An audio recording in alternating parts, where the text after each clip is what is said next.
జగన్నాథ్ గారు, ఇది ప్రసాద్ గారు లేకపోతే లక్ష్మణ్ గారు అని కాకుండా చాలా సగటు భారతీయుడికి కలిగేటువంటి ఆవేదన. ఇంకా ఏం జరగాలి? ఎందుకు కేంద్ర ప్రభుత్వం మీనమేషాలు లెక్క పెడుతోంది? ఇంటర్వ్యూని అయితే ఏమైనా నష్టం, పొలిటికల్గా ఏమైనా నష్టం జరుగుతుందో ఆలోచిస్తున్నారా? సహజంగానే వస్తుంది. అంటే టెక్నికాలిటీసు, లీగాలిటీసు సామాన్య ప్రజలందరికీ అంత అవగాహన ఉండదు, సహజంగానే ఉండదు. బట్ సహజంగా ఈ అనుమానం వస్తుంది. ప్రసాద్ గారు అన్నట్టు ఎందుకు ఇంటర్వ్యూని గారు ఏదో ఒకటి చేయాలి కదా, కేంద్రం మీద కూడా, కేంద్ర ప్రభుత్వం మీద కూడా బ్లేమ్ వస్తుంది కదా. మీరు బీజేపీ స్పోక్స్ పర్సన్ కాబట్టి ఏం చెప్తారు? మీరు అన్నట్టు ఖచ్చితంగా వెస్ట్ బెంగాల్లో రాష్ట్రపతి పాలనకు పూర్తి స్థాయి అర్హత సాధించిన రాష్ట్రం ఏదైనా ఉన్నది అంటే మొత్తం చరిత్రలో వెస్ట్ బెంగాల్ ఇప్పుడున్న పరిస్థితులలో. ఎందుకంటే అక్కడ లీడర్షిప్ అట్లాగే ఉంది, అక్కడ మాఫియా అట్లాగే ఉంది. నాట్ ఓన్లీ టుడే, 1980s నుంచి అక్కడ స్కామ్స్ యొక్క హిస్టరీ ఉంది. నేను మీకు ఒక కొత్త కాదు, జస్ట్ ఇంకో కోణాన్ని చెప్తాను. ఇప్పుడు వెస్ట్ బెంగాల్లో మీరు చూసినట్టయితే గత ఎన్నో సంవత్సరాలుగా డిఫరెంట్ ప్రతిసారి any party, whether CPM was in power, ఇప్పుడున్న టీఎంసీ తృణమూల్ కాంగ్రెస్ ఉన్న మమతా బెనర్జీకి ఏంటంటే కంటిన్యూస్ ఫ్లో ఆఫ్ మనీ ఉండాలి, లేకుంటే వాళ్ళు రాజకీయం చేయలేరు. ఎందుకంటే వాళ్ళు ఏంటంటే గుండాలని, ఇందాక లక్ష్మణ్ గారు చాలా ఇంపార్టెంట్. ఇప్పుడు మీరు జ్యోతి బసు అనే వ్యక్తి సిపిఎం 24-25 సంవత్సరాలు కంటిన్యూస్ గా రూలింగ్ చేశారంటే దానికి ఏకైక కారణం ఏంటంటే అప్పుడు సోషల్ మీడియా లేదు. అప్పుడు ఏంటంటే ప్రతి ఊర్లో మహా కిసాన్ సంఘ్ అనే పేరు మీద ఒక 10 మంది నుంచి 20 మంది వాళ్ళ గుండాలు ఉండేటివాళ్ళు. పోలీస్ స్టేషన్ లో కేసు ఉండాలన్నా వాళ్ళే డిసైడ్ చేయాలి, ఎవరైనా వ్యాపారం చేసుకోవాలన్నా వాళ్ళే డిసైడ్ చేయాలి, పెళ్లి చేసుకోవాలన్నా వాళ్ళే డిసైడ్ చేయాలి, పెళ్లి ఇక్కడ జరుపుకుంటామని ఫస్ట్ వాళ్ళు పర్మిషన్ తీసుకోవాలి. ఈ రోజు కూడా కేరళలో మీరు కన్నూరు లాంటి ప్లేస్ లో, పయ్యనూరు లాంటి ప్లేస్ లో వెళ్తే నేను ప్రత్యక్షంగా నేను చూశాను. నేను మా వ్యాపార నిమిత్తం అక్కడికి వెళ్ళినప్పుడు పయ్యనూరు అనే గ్రామంలో ఐ హావ్ సీన్ అక్కడ ఉన్న సిపిఎం సెక్రటరీకి చెప్పకుండా మీరు ఆ ఊర్లో అసలు చిన్న పని కూడా చేయలేరు. ఆ ఊరు వాళ్ళు చేయలేరు, బయట వాళ్ళు చేయలేరు. సో ఇటువంటి ఒక అంటే వెరీ మైక్రో స్కేల్ మాఫియాను రన్ చేసేంత వ్యవస్థ టీఎంసీ దాన్ని తయారు చేసి పెట్టింది, రైట్? ఎందుకంటే దానిలో ఎక్కువ పెద్ద శాతము ప్రభుత్వ ఉద్యోగుల పాత్ర ఉంటుంది. ప్రభుత్వ ఉద్యోగులు ఇంక్లూడింగ్ పోలీస్ వెస్ట్ బెంగాల్లో అంటే రిక్రూట్మెంట్ టైంలోనే అలా జరిగిందంటారా? రిక్రూట్మెంట్ చేయడమే రిక్రూట్ నుంచి అంటే అసలు వాళ్ళు ఎంటైర్ మీరు కరెక్ట్, మీరు అన్న పాయింట్. అసలు ఫస్ట్ ఎడ్యుకేషన్ కాలేజెస్ దగ్గరించే వాళ్ళకి ఫీడింగ్ ఉంటుందండి. కాలేజ్ నుంచి బయటకు రాగానే ఎవరిని మనం ఏ ఉద్యోగంలోకి పంపాలనేది వాళ్ళే డిసైడ్ చేస్తారు, రైట్? ఆ తర్వాత ఇప్పుడంటే మనకు టెక్నాలజీ ఇవన్నీ వచ్చినాయి, అయినా కూడా మీరు వెస్ట్ బెంగాల్లో జాబ్స్ విషయంలో ముఖ్యంగా అక్కడ ఏంటంటే ఒక సిస్టమ్ ఆఫ్ జాబ్స్ ఉంటాయి. అంటే ఎవరైనా మెడికల్లీ అన్ఫిట్ అని ప్రూవ్ అయితే వాళ్ళ కొడుకులకో బిడ్డలకో జాబ్ ఇచ్చే వ్యవస్థ అక్కడ చాలా అదొక పెద్ద మాఫియా. అది ఇంకో నెక్స్ట్ ఎపిసోడ్ లో మనం మాట్లాడాలి. మీరు అన్నదానికి ఒక ఎగ్జాంపుల్ కూడా కొద్ది రోజుల కింద జరిగింది కదా, హైకోర్టు టీచర్ల నియామకాలని రద్దు చేసేసింది కదా. రద్దు చేసింది 30,000 మంది, ఇంకెక్కువ 29,000 మంది, అప్రాక్సిమేట్లీ 30,000 మంది యొక్క జాబ్స్ ను ఎందుకు రద్దు చేసిందంటే వాళ్ళు ఇష్టం ఉన్నట్టు వాళ్ళు సెలెక్ట్ చేసుకుంటారు. ప్లస్ ఇప్పుడు ఈ రోజు ఒక సిపిఎం సెక్రటరీ వాటెవర్ ఆ సిపిఎం మెంబరు లేకుంటే టిఎంసి మెంబరు 5 ఏళ్ల తర్వాత రిటైర్ అవుతున్నా అంటే ఈ రోజు వాళ్ళకి ఏం చేస్తారంటే మెడికల్లీ అన్ఫిట్ కింద సర్టిఫికేట్ తీసుకొని వాళ్ళ పిల్లలకు ఎవరికో వాళ్ళకి జాబ్ ఇచ్చే వ్యవస్థ అక్కడ చాలా అంటే ఎక్కువ పాపులర్ వ్యవస్థ అది. మీరు వెస్ట్ బెంగాల్లో లేకుంటే కోల్కతాలో ఎవరిని అడిగినా చెప్తారు ఇది. సో ఇలాంటి ఒక continuous lineage of it's like a virus. ఇప్పుడు మీరు ఒక వైరస్ ను ఒక సిస్టంలోకి ఎక్కిస్తే మీరు ఎంత చేసినా కూడా దాన్ని ఫార్మాట్ చేసినా పోదు కదా. సో అలా దానిలో ఆ మొత్తం ప్రభుత్వ యంత్రాంగాన్ని ఆ టీఎంసీ కనుసన్నలలో చెప్పు చేతలలో పెట్టుకొని ఆ భయభ్రాంతులకు లోన్ చేస్తూ ప్రతి గ్రామంలో ప్రతి పట్టణంలో ఓట్లు వేయించుకునే వ్యవస్థను వాళ్ళు ఏర్పాటు చేసుకున్నారు. సరే, దీన్ని బ్రేక్ చేయాలంటే చాలా కఠినమైన పని, అంత ఈజీగా బ్రేక్ చేయలేము. అంటే ఇది ఈ మమత వచ్చిన తర్వాతనే ఈ పద్ధతి, సంప్రదాయం స్టార్ట్ అయిందా? అంతకుముందు కమ్యూనిస్ట్ పార్టీలు, కాంగ్రెస్ పార్టీ కూడా ఇదే పద్ధతిని అనుసరించాయా? అంటే it is invented by communist party. Okay, వాళ్ళు కనిపెట్టారు, ఈమె కొనసాగిస్తోంది. ఈ యంత్రాంగాన్ని అసలు ఫస్ట్ స్టార్ట్ చేసింది కమ్యూనిస్ట్ పార్టీ. ఆ యంత్రాంగాన్ని కొంచెం కలర్ మార్చేసి ఈమె ఇంకొంచెం ఆయిల్ వేసేసి తీసుకెళ్తున్నారు ముందుకు. ఇప్పుడు నేను క్వశ్చన్ చేసేది ఏంటంటే బీజేపీ వైపు నుంచి అసలు ఫస్ట్ ఇంత జరుగుతున్నా కూడా కాంగ్రెస్ పార్టీ ఇండి అలయన్స్ పార్ట్నర్స్ ఎందుకు మాట్లాడట్లేదు? ఇప్పుడు రాహుల్ గాంధీ గారికి పాలస్తీనా ఎక్కడనో ఒక బాంబు దాడి జరిగితే అతను సడన్ గా నిద్రలోంచి లేచి రాత్రిపూట మెసేజ్ చేస్తాడు ట్విట్టర్ లో. రాహుల్ గాంధీ గారికి బంగ్లాదేశ్ లో హిందువులపై ఆక్రమణలు, దాడులు, రేపులు జరిగితే కనబడదు. వెస్ట్ బెంగాల్లో ఈ రోజు స్టూడెంట్స్ మీద టియర్ గ్యాస్ ప్రయోగాలు చేసి పిల్లలను కొట్టి కొట్టి కొట్టి కాళ్ళు చేతులు విరగొడితే అది వాళ్ళకి కనబడదు. రాహుల్ గాంధీ గారు జమ్మూ కాశ్మీర్ లో ఫోటోషూట్ లో ఉన్నారు గత 2 రోజుల నుంచి, రైట్? ఆయన సినిమా చేస్తున్నట్టున్నాడు. మూడోది, రాహుల్ గాంధీ గారికి సందేశ్ ఖాళీలో అన్ని రేపులు జరిగి ఆ అమ్మాయిలందరూ రోడ్ల మీదకి వస్తే కనబడదు. రాహుల్ గాంధీ గారికి మయన్మార్ లో హిందువులపై దాడి జరిగితే అసలు కనబడదు. ఆయనకు ఓన్లీ సెలెక్టివ్ ఐసైట్ వస్తుంది అనుకుంటా ఆయనకు, అంటే కళ్ళు ఓన్లీ సెలెక్టెడ్ గానే కళ్ళు మూసుకపోతాయి, తెరుస్తాయి. సో రాహుల్ గాంధీ గారు ఇప్పుడు జరుగుతున్న ఈ మారణ కాండకు, ఈ మారణ హోమానికి అసలు ఎవరు బాధ్యులు? మమతా బెనర్జీ గారిని బాధ్యులను చేస్తారా చేయరా? అసలు దాని మీద ఆయన రెస్పాండ్ అవుతారా లేదా అనేది మొదటి ప్రశ్న. భారతీయ జనతా పార్టీ కేంద్ర ప్రభుత్వము 356 ఆర్టికల్ రాష్ట్రపతి పాలన పెట్టాలని నేను కూడా కోరుకుంటున్నాను. పెట్టాలని ఎక్కడైనా నన్ను అంటే ఎక్కడైనా నేను చెప్పగలిగే ఆ అవకాశం ఉంటే ఖచ్చితంగా చెప్తాను. ఎందుకంటే now it deserves 100% to get into president's rule. There is no doubt in it. ఎంతకన్నా జరగాల్సింది అక్కడ లేదు. ఎందుకంటే అక్కడ మహిళల పైన అత్యాచారాలు జరిగాయి, మహిళలను చంపారు, యువత మీద టియర్ గ్యాస్ ప్రయోగం జరుగుతున్నది, కళ్ళు చేతులు విరగొడుతున్నాడు, తలకాయలు వెలగొడుతున్నది. ఇంతకన్నా చేయడానికి కూడా ఏం లేదు. ఇంతకన్నా ఏం చేయాలంటే ఇక అందరు నిలబెట్టి వెస్ట్ బెంగాల్లో ఉన్న హిందువులను కాల్చి పడేయాలి. అదొక్కటే నెక్స్ట్ లెవెల్.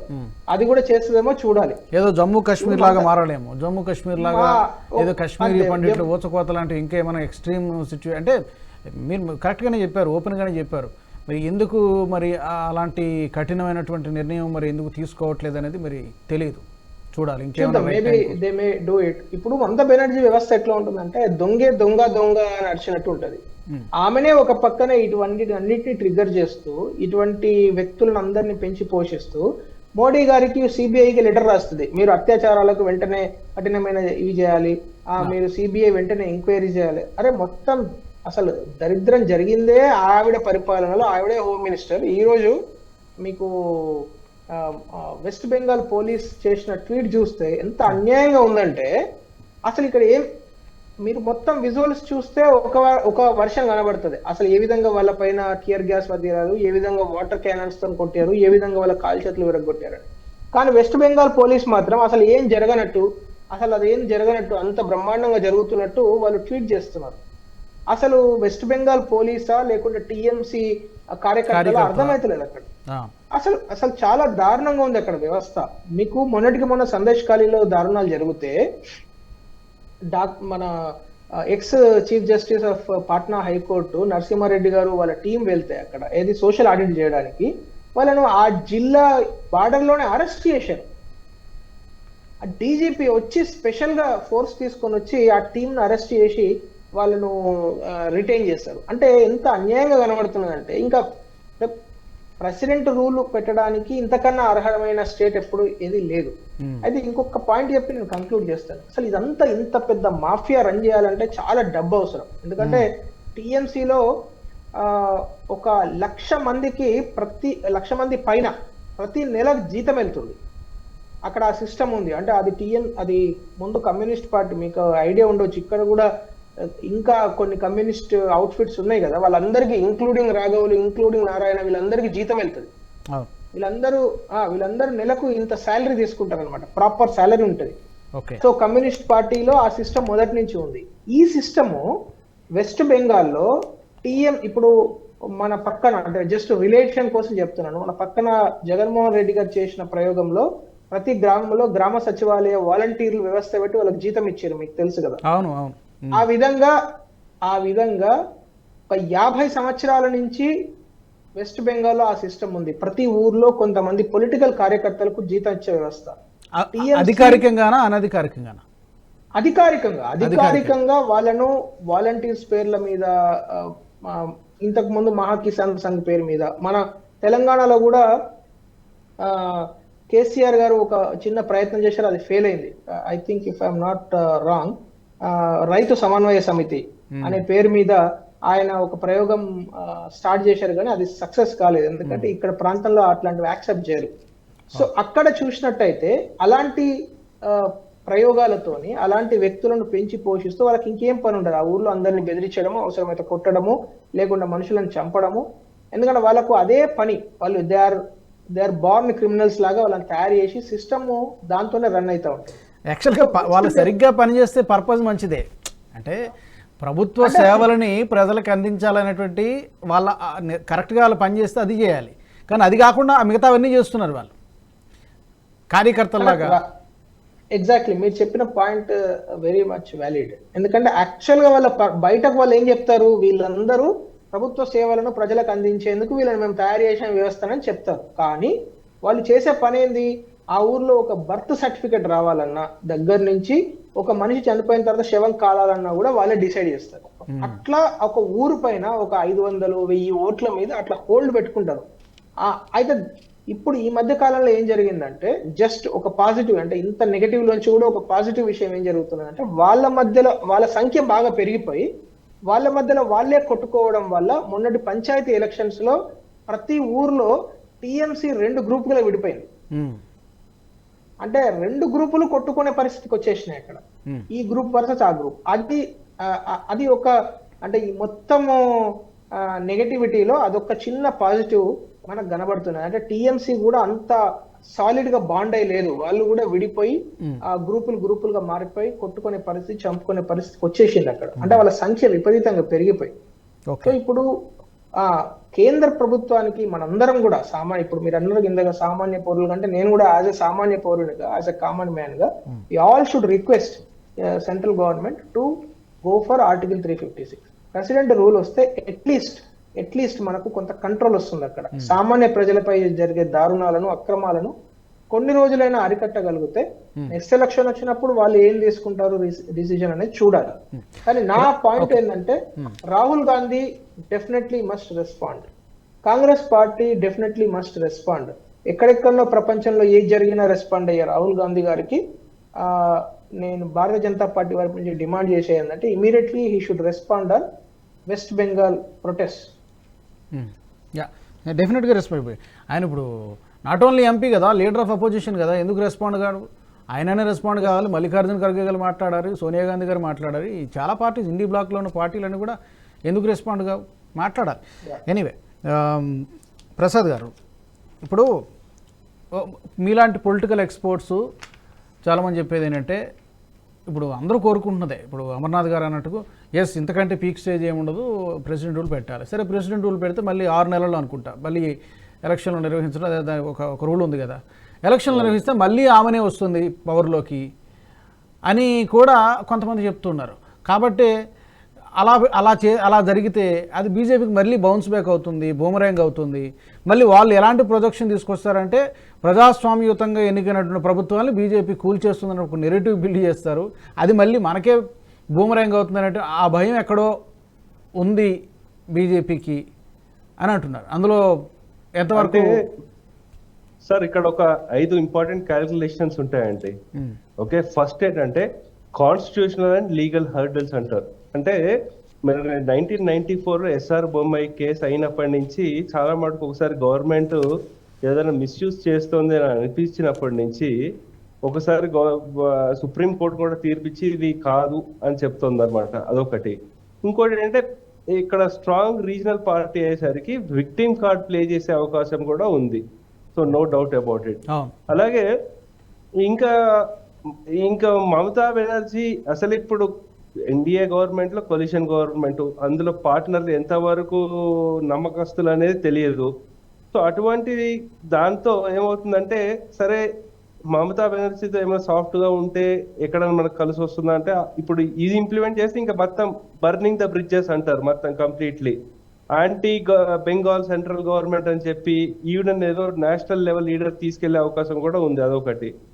ఇంకోటి ఇంటర్నేషనల్ రియాక్షన్స్ ఏమైనా రావచ్చు అనేది ఇది ఉంటుంది. సో ఈ క్యాల్కులేషన్స్ వల్ల బీజేపీ ముందు వెనకాల అవుతున్నారు. కానీ ఇక్కడ ముఖ్యమైన మిగతా కోణం చూడాల్సింది ఏంటంటే, అమర్నాథ్ గారు చెప్పినట్టు రాహుల్ గాంధీ గారిని ఈ ప్రశ్న అడిగారు, దీని మీద ఏంటి మీ కమెంట్స్ అంటే, ఈ ప్రశ్న డిస్ట్రాక్షన్ నన్ను అడగండి అన్నాడు ఆయన దాంట్లో. సో కానీ మీడియా చూసుకోవాలి. అంటే మీకు ఒక చిన్న ఎగ్జాంపుల్ ఇస్తాను. జర్నలిజంలో కొత్తగా వచ్చిన ఒక వ్యక్తి, అప్పుడు స్టేట్ చీఫ్ మినిస్టర్ అడిగారు ఒక ప్రశ్న, ఉమెన్ సేఫ్టీ గురించి ఏం చెప్తారని. ఆ చీఫ్ మినిస్టర్ ఏమన్నారంటే, నువ్వు మాయిస్ట్వి, నువ్వు ఈ మీటింగ్ నుంచి వెళ్ళిపో అన్నారు. కానీ ఆ జర్నలిస్ట్ ఎవరైతే ఉన్నారో ఆవిడే ఇప్పుడు తృణమూల్ కాంగ్రెస్ ఎంపీ అయ్యారు, సాగరిక ఘోష్ గారు. సో అది ఇంకోటి, ఇప్పుడు రాజ్దీప్ సర్దేశాయ్ అంతమంది సిగ్గు లేకుండా మాట్లాడుతున్నారు ప్రసాద్ గారు. అంటే అంత సీనియర్ జర్నలిస్ట్ అయ్యారు, ఆయనకి పద్మశ్రీ అవార్డు కూడా వచ్చింది. ఆయన ఏమంటాడు, మెయిన్ గవర్నమెంట్ మొదలు అపోజిషన్ అంటున్నాడు, మీరు లెఫ్ట్ వాళ్ళు బీజేపీ వాళ్ళు మీరు ఈమెనే టార్గెట్ చేస్తున్నారు, మీకు లోక్సభలో ఓడించింది కాబట్టి. ఇది పక్కన పెట్టరా నాయన, అసలు నువ్వు ఇప్పుడు ఏం న్యాయం చేయాలి? అసలు మీరు ఏ చిన్న విషయం అయినా సరే భార్యాభర్తలు వచ్చేసి మొత్తం మీడియాలో ఆర్భాటాలు చేస్తారు కదా, దానికి ఎటువంటి ప్రశ్న లేదు.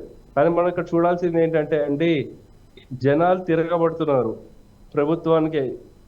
మీరు ఒక చిన్న ఉదాహరణ ఇప్పుడు మనం చూసుకుంటే ఏమవుతుంది, న్యూస్ లో కూడా మీరు చూసుంటే తెలుస్తుంది. ప్రతి సంవత్సరము అంటే బెంగాలీలకి ఈ దుర్గా పండాల్ అంటే చాలా పెద్దదన్నమాట. ప్రతి సంవత్సరము అంటే ఎప్పుడైతే బీజేపీ బలోపేతం అవుతుందని తెలిసిందో అప్పుడు మమతా బెనర్జీ ఏం చేసిందంటే, ప్రతి దుర్గా పండాలకి మేము 80,000 85,000 ఇస్తామని చెప్పింది అనమాట. కానీ ఇప్పుడు జనాలు తిరగబడుతున్నారు, వాళ్ళు ఏమంటే మాకేం అక్కర్లేదు నువ్వు ఇచ్చే డబ్బు అంటున్నారు అనమాట. సో జనాల్లో ఆ చైతన్యం మొదలైంది. సో ఇంకా జనాలు అది వచ్చింది అంటే అది ఒకదాంతో ఆగదు, ఒకదాని తర్వాత ఒకటి అలా ముందుకు వెళ్ళిపోతుంది అనమాట. నందిగ్రామ్ లో సువేందు అధికారి ముందు నడిపించింది, అలా అలా స్ప్రెడ్ అయిపోయి మొత్తం లెఫ్ట్ ఇంకా ఎందుకు పనికి రాకుండా అయిపోయింది. మీరు చూసుకుంటే టాటా గ్రూప్ అంటే బెంగాల్లో జరుగుతున్న ఈ వైలెన్స్ వల్ల ఎన్ని బిజినెస్ గ్రూపులు, Tata group headquarter shift అయిపోయింది, Birla group headquarter shift అయిపోయింది, Hindustan Lever headquarter shift అయిపోయింది, ITC, Coal India, SAIL, Indian Oil Corporation, Hindalco, Britannia, Bata, Berger Paints, Exide Industries, Eveready, CESC, RPG, Dunlop, ఇవన్నీ 10 years లో జరిగాయా? ఇవన్నీ 10 సంవత్సరాల్లో జరిగాయా ఈ షిఫ్ట్ అయిపోవడం అనేది కూడా? అంటే ఇప్పటి నుంచే ఇది వరకు లెఫ్టిస్టులు పాలన అదే ధోరణి ఇప్పుడు కంటిన్యూ అవడం చేత ఇవన్నీ కూడా షిఫ్ట్ అయిపోయాయి అన్నమాట. సో ఎందుకంటే దగ్గర ప్రతి సంవత్సరం ఏదో ఒక బంధులు, ఈ రాజకీయ హత్యలు, ఇవన్నీ బిజినెస్ కావాల్సింది ఏంటి, సేఫ్టీ అండ్ సెక్యూరిటీ ఇంపార్టెంట్. ఎప్పుడైతే లేదో సో అందు గురించి మిగతా రాష్ట్రాలకు షిఫ్ట్ అయిపోయాయి. సో యాక్చువల్లీ బెంగాల్లో చదువుకున్న వాళ్ళు మేధావులు చాలా ఎక్కువ, చదివేస్తే ఉన్నమది చెడిపోయిందన్న సామెతకి వీళ్ళే ప్రత్యక్ష నిదర్శనం అనమాట. సో అందు గురించి జనాలు తిరగబడుతున్నారు కాబట్టి జనాల్లో చైతన్యం వస్తుంది. బహుశా మోదీ గారు గవర్నమెంట్ రాజకీయాలు ఎటున్నా సరే ఈ వైలెన్స్ ఏవైతే ఉందో దానికి ఇప్పుడు కరెక్ట్ టైము వాళ్ళు నిర్ణయం తీసుకోవాల్సిందే. ఎందుకంటే ఇప్పుడు ఒక పక్కన బంగ్లాదేశ్ నుంచి టెన్షన్ వస్తుంది, ఇక్కడేమో ఇతర అలజడులు జరుగుతున్నప్పుడు మనకి దేశానికే మంచిది కాదు. అటువంటిప్పుడు ఇంకా మనం రాజకీయాలకు అతీతంగా ముందుకు వెళ్ళి ఏదైతే మంచిదో ఆ నిర్ణయం తీసుకోవాల్సిందే.